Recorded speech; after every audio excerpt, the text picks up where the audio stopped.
As we have seen in compressible fluid flow, that is the formulas of velocity and mass flow rate, maximum velocity and maximum mass flow rate from a reservoir to a nozzle which is connected to the reservoir, and a compressible fluid is flowing from the reservoir to the atmosphere. So during this we encounter certain kinds of changes, that is change in pressure as well as change in density. We'll apply all these equations to solve real life problems on compressible fluid flow through orifice and nozzle.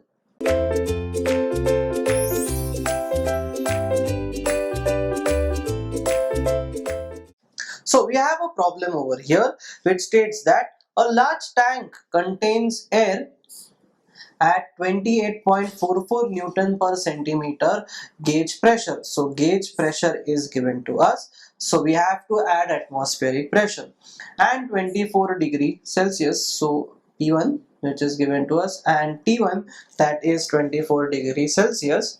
The air flows through the tank to the atmosphere through an orifice. If the diameter of the orifice is equals to 20 millimeters, so D2 is given to us. We can calculate the value of A2, that is what we have got. Find the maximum flow rate of air.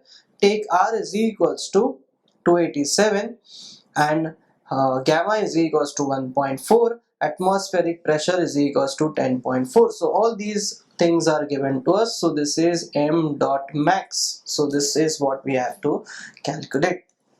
Now we should understand over here that it is from the orifice, it is exposed to the atmosphere. If it is exposed to the atmosphere, see, it is given to us, the air flows from the tank to the atmosphere. That means P2, that is the final pressure, is equals to the atmospheric pressure. So let us write down the data which we know over here. First, what is given to us is the gauge pressure P1. So P1 will be equals to P atmosphere plus P gauge 1. So this is 10.104.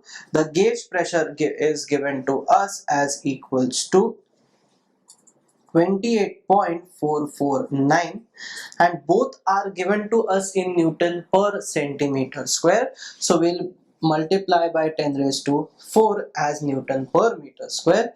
So on calculation of this, we'll get this somewhat as 38.5553 Newton per meter square, that is value of P1. So the value of P1 is given to us. Now next, what we have over here, we have to calculate what is the mass flow rate maximum. So in mass flow rate maximum, the formula which we have from our formula list, let us see what is maximum mass flow rate. We have written it previously as 0.685 A2 into P1 into rho 1. So let us write down this part, that is equals to 0.685 into A2 into P1 into rho 1. So over here we need value of A2, which we know from D2 is equals to 0.02 meters, which was initially given to us as 20 millimeters. A2 can be calculated over here. A2 is equals to the value of A2 will be equals to pi by 4 into 0.02 square, that is equals to 0.000314 meter square. So that is value of A2. Next thing what is given to us is value of gamma, that is 1.4. Value of R is equals to 287 joules per kg Kelvin. The final pressure P2, which will be equals to atmospheric pressure. So this is 10.104 into 10 to power 4 Newton per meter square. So all these data is given to us. We have to calculate the value of M max. So we have A2, we have P1, we have to calculate the value of rho 1. That is quite easy now to calculate. We know that by ideal gas law, P1 upon rho 1 is equals to R into T1. So rho 1 will be equals to P1 into R into T1. So let us substitute the values over here. That is equals to 38.5 into 10 to power 4 upon R is 287. The temperature which we have not written, that was equals to T1 was equals to, from our problem, let us check that out. The temperature is 24 degrees Celsius. If you add 273 Kelvin, 24 degrees Celsius, 273 Kelvin if you add, so this comes out to be as 297 Kelvin. So this is 297.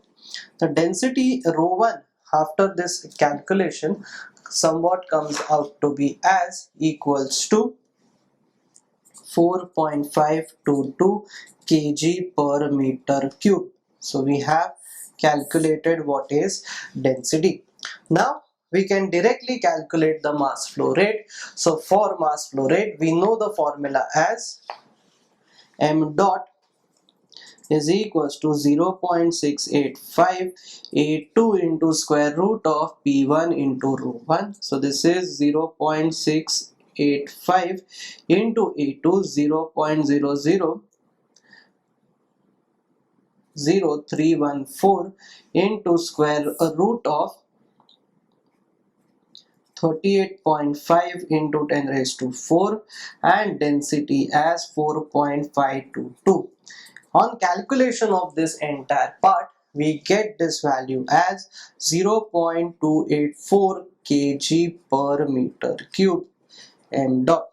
In the similar fashion in this problem also, we can calculate the maximum velocity. We know the equation of maximum velocity as V2 is equals to square root of 2 times gamma upon gamma plus 1 into P1 upon rho 1. We have all the values necessary for in this equation and we can calculate the value of V2. So I hope you have understood the entire module of compressible fluid flow through nozzles and orifices and the problems related to that, how to apply all the equations in calculating the variables. Thank you.